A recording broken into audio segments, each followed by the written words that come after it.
35 years ago, when surfers first discovered this powerful Mexican beach break, just getting to Puerto Escondido was a major ordeal involving weeks of travel on perilous Mexican buses. I came down to Puerto Escondido, it was 1979, with a few older guys from Carlsbad that had come down and they'd shot some footage in Super 8 and brought it back. And I watched these films and I was, my jaw dropped. I was like, you gotta be kidding me. And they're like, there's 5 guys in the water. He said, you gotta come down and check out Puerto Escondido. Here in Oaxaca, early explorers found a wave that rivaled Hawaii's fabled Banzai pipeline. When California surfers first started exploring, it was only natural that their eyes turned south of the border. But it was known more for its sort of, I'll say, hot dog surf. They obviously went to the point breaks because they were riding the big long boards, and they went looking for waves that reminded them of Malibu. And then came the discovery of this beach break called Puerto Escondido, and the waves there were bigger than anyone had ever seen a beach break capable of producing. Puerto Escondido is, one of the most extreme beach breaks. The way this wave comes in with the force, the energy, you'll see waves out here that are jaw-dropping, They're, oh my God, it's crazy. What Puerto Escondido is all about is the barrel. When it throws, it throws just the biggest barrel.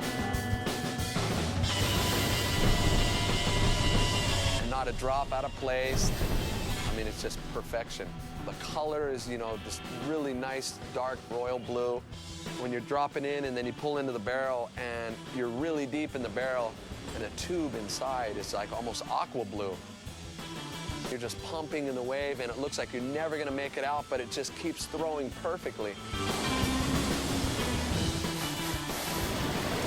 You come out and there's that spit.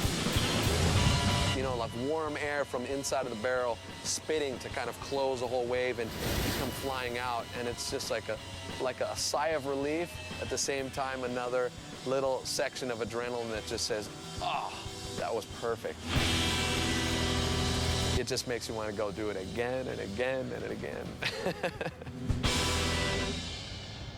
After a chaotic day of travel, including a red-eye flight from LA and a long, hot layover in Mexico City, Chuck and Scott finally arrive in Puerto. Puerto Escondido, baby.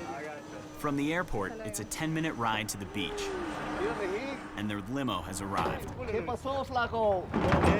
Oye, mi novia. Muchas novias. Welcome to Puerto. Puerto Escondido, the hidden port, once lived up to its name.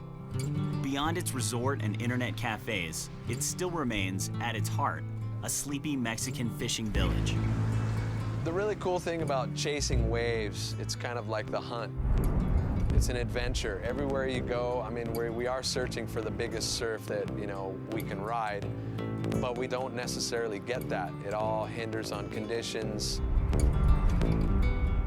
But I think what's so appetizing about it is that there's an adventure anyway. It's getting there. It's the travel, it's the culture, the people you see, the food you eat. It's a treat to be here where people do so much with so little. So it teaches me a lesson, and then you can bring that home with you. I consider all of us that get to do this, really, really lucky. Puerto Escondido just it's a magical place to me. I've been coming here for years and years and years, and it's just a place that's so much energy that you just thrive on.